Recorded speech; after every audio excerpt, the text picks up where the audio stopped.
जय भीम। जय भारत, जय संविधान, जय मंडल, जय जोहार।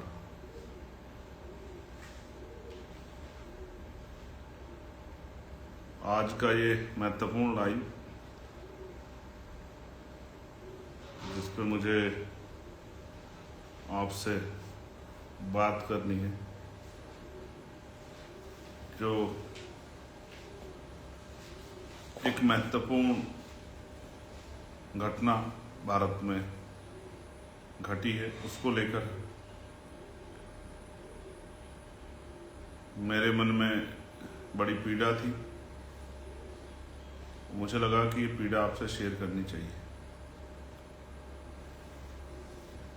प्यारे साथियों, आप सभी को जय भीम, जय भारत, नमो बुद्धाय, जय गुरुदेव, धन गुरुदेव, जय मंडल, जय जोहार।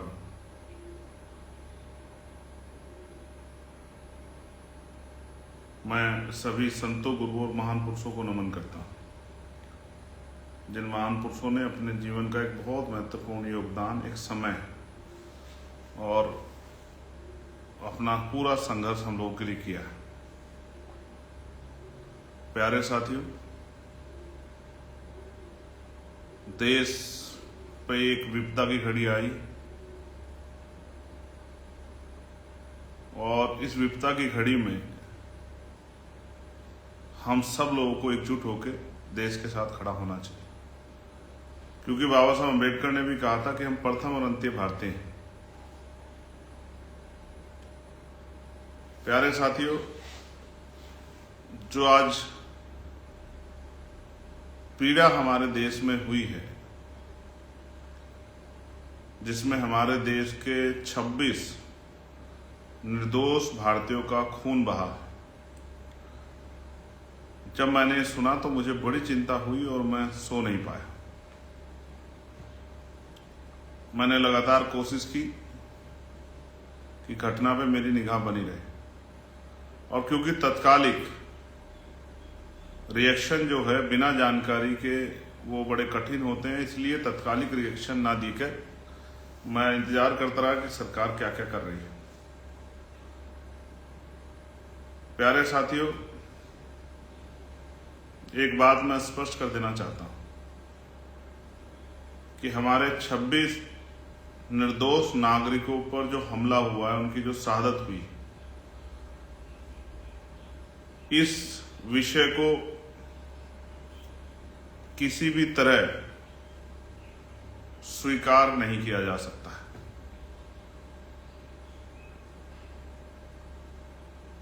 किसी भी तरह से इस आतंकी घटना को, जिसमें सफाई नहीं दी जा सकती है, इसमें किसी के आरोप प्रत्यारोप को कम नहीं किया जा सकता है। और मैं यह स्पष्ट करता हूं,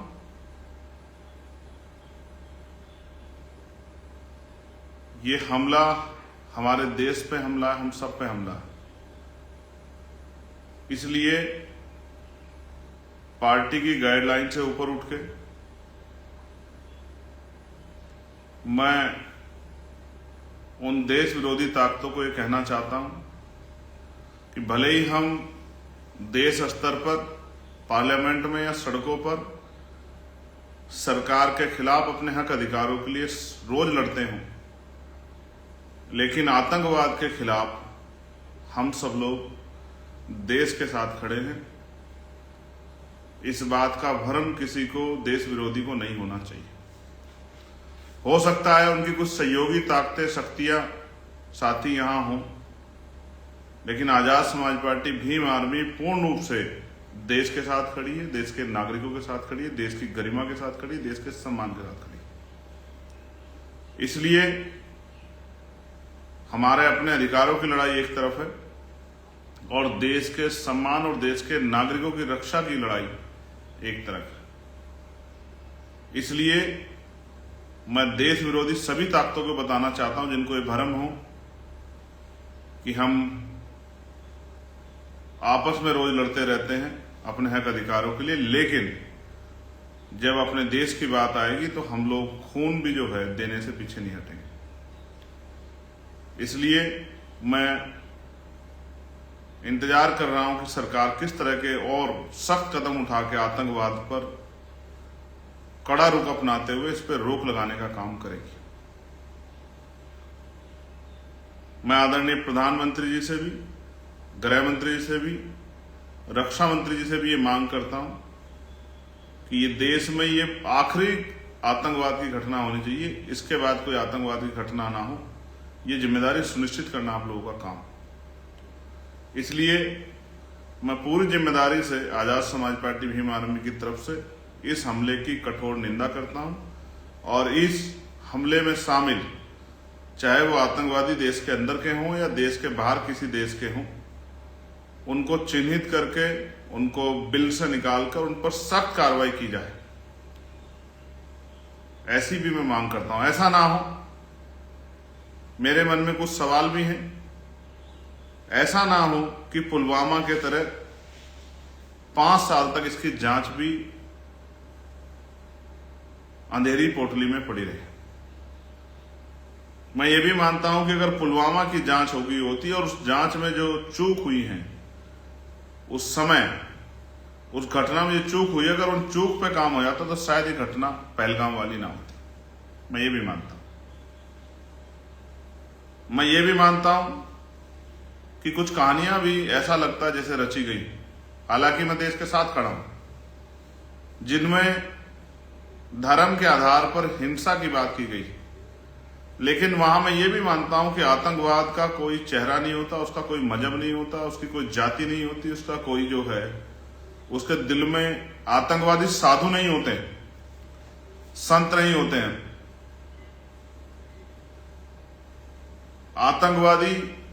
आतंकवादी होते हैं तो महिला और बच्चों को हमला ना करके, जिस तरह की बात बताई गई सिर्फ पुरुषों पे हमला किया गया, ये भी कई सवाल खड़े करता है। हालांकि मैं स्पष्ट कर दूं कि चाहे एक व्यक्ति के साथ भी अपराध होता तो भी हम इतने सख्त होते। साथियों, गंभीरता से हमें इस बात पे भी नजर रखना है कि सिर्फ इस वजह से कि सरकार कार्रवाई कर रही है, इससे सरकार का अपराध भी कम नहीं हो जाता। वहां की पूरी सुरक्षा की जिम्मेदारी केंद्र सरकार पे है। केंद्र सरकार ने लापरवाही क्यों बरती?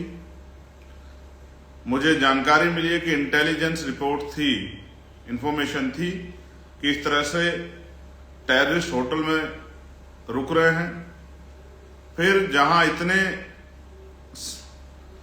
टूरिस्ट पहुंचे हुए थे, वहां पर सुरक्षा व्यवस्था क्यों मजबूत नहीं थी?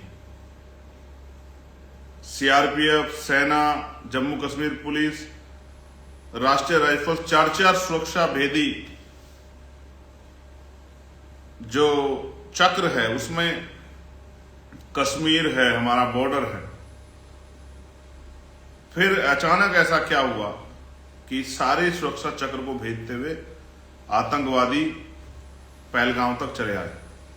और मैं आपको यह भी याद दिलाना चाहता हूं, पहलगाम वो जगह है जहां से अमरनाथ जी की यात्रा जो है वो होकर गुजरती है, और बहुत जल्द अमरनाथ जी की यात्रा भी चलनी। तो मैं प्रधानमंत्री जी से यह भी मांग करता हूं कि आप लापरवाही ना करें। अमरनाथ यात्रा में किसी तरह की त्रासदी ना हो, किसी तरह की घटना ना हो जाए, लोगों के, श्रद्धालुओं के साथ कोई हमला ना हो, हिंसा ना हो। इसलिए बड़ी जिम्मेदारी से सख्त कदम उठाने की और आतंकवाद को चोट देने का समय अब है, उस पर आपको काम करना चाहिए। हालांकि प्यारे साथियों, मैं तो ये मानता था कि जब 370 हटाई गई, जब नोटबंदी की गई, जब यूनाइटेड टेरिटरी बनाई गई, तो ये कहा गया कि मिशन ऑल आउट चल रहा है, अब आतंकवाद वहां जड़ से खत्म हो गया, आतंकवादी भाग गए हैं। नोटबंदी से केंद्र सरकार ने आतंकवाद की कमर तोड़ दी थी। फिर ये अचानक से कहां से आतंकवादी आ गए जिन्होंने हमारी कमर तोड़ दी, हमारे लोगों को खून के आंसू रुला दिया। मैं इन परिवारों के बारे में सोचता हूं जिन परिवारों ने अपने घर के लोग खोए हैं, किसी ने अपना बेटा खोया, किसी ने अपना पति खोया, किसी ने अपना भाई खोया। मैं उनके बारे में, किसी ने अपना पिता खोया, मैं उनके बारे में सोचता हूं, उनके दर्द के बारे में सोचता हूं तो बड़ी चिंता होती है। लेकिन मैं मानता हूं कि अगर सुरक्षा में चूक नहीं होती तो शायद आज वो हमारे बीच जिंदा होते। इसलिए मैं केंद्र सरकार से मांग करता हूं कम से कम 1 करोड़ रुपए का मुआवजा प्रति परिवारों को दिया जाए और उनके मन को शांति के लिए अपराधियों पे, आतंकवादियों पे सख्त कार्रवाई की जाए। लेकिन यह भी समझ नहीं आता, जहां जम्मू एंड कश्मीर में चप्पे चप्पे पे सेना का जवान, सीआरपीएफ का जवान, कश्मीर पुलिस का जवान, राष्ट्रीय राइफल्स का जवान दिखाई देता है, तो इतने बड़े स्थान पर कोई भी एक सुरक्षाकर्मी ना होना और आतंकवादियों का चुप आसानी से आना, 40 मिनट तांडव करना और फिर बिना मुठभेड़ के चला जाना, यह भी मेरे मन में बड़ी चिंता पैदा करता है कि ऐसी इतनी घोर लापरवाही क्यों हुई। फिर मीडिया का जिस तरह से धर्म आधारित प्रोपगंडा चलाना और उस प्रोपगंडे की आड़ में देश में हिंसा का माहौल, गृह युद्ध जैसा माहौल बनना, कश्मीरी बच्चों को, चाहे वो पंजाब में रह रहे हो, चाहे वो हरियाणा में रह रहे हो या उत्तराखंड में रह रहे हो, दिल्ली में रह रहे हो, उन पर हमला करना। ये आज जरूरत ये थी कि देश को एकजुट होकर, जब देखिए महसूस कीजिए, जब किसी घर पे प्रहार होता है तो घर के लोग आपस में नहीं लड़ते, तो देश को एकजुट होकर आतंकवाद के खिलाफ लड़ना था। लेकिन देश तो अपने देश के अंदर लड़ रहा है।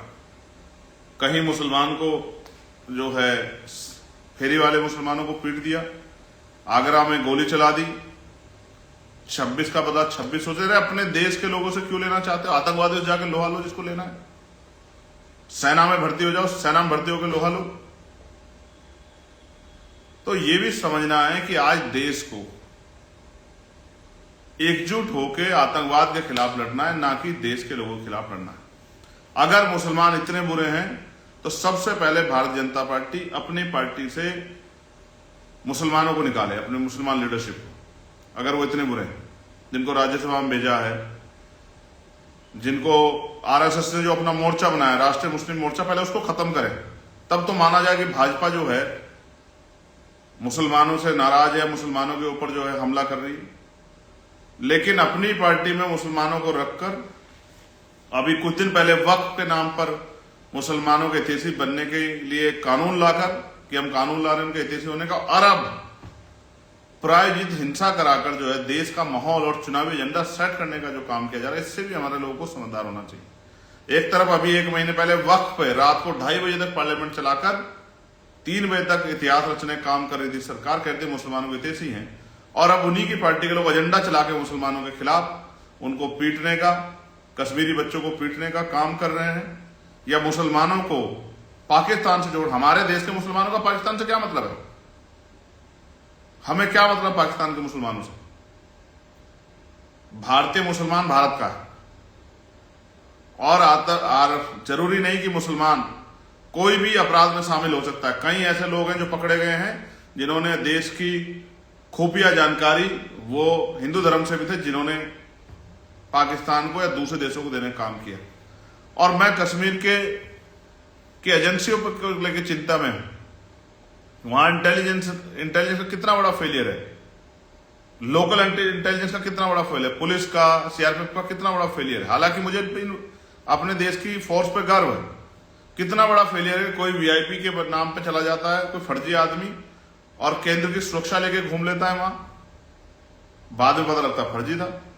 अभी कितने आसानी से हथियार आ जाते हैं, हर जगह चेक पोस्ट है, नाके हैं, सब कुछ होते हुए भी इस तरह के वेपन लेके लोग आ जाते हैं। बड़ी चिंता का सबब है, मन में बड़ी पीड़ा, कितने लोगों की जान चली गई और हम हाथ पे हाथ धर के बैठे रहे, और वो आए मारकर चले गए। कितना हीरोपन हुआ, कोई मुठभेड़ नहीं हुई, सिंगल गोली नहीं चली। मैं ये चाहता हूं, मेरे मन में इच्छा है कि इन अपराधियों को, आतंकवादियों को पकड़ा जाए और इनको फांसी की सजा दी जाए, जिससे कि अपराध करने से पहले 1000 बार उनके पैर कांपे, जो आतंकवाद में लिप्त होकर या जिनका ब्रेन वॉश करके जो है, चाहे वो देश के हों, देश से बाहर किसी देश के हों, जिनको हथियार बना के देश में हिंसा कराई जा रही है और देश के लोगों का खून बहा जा रहा है।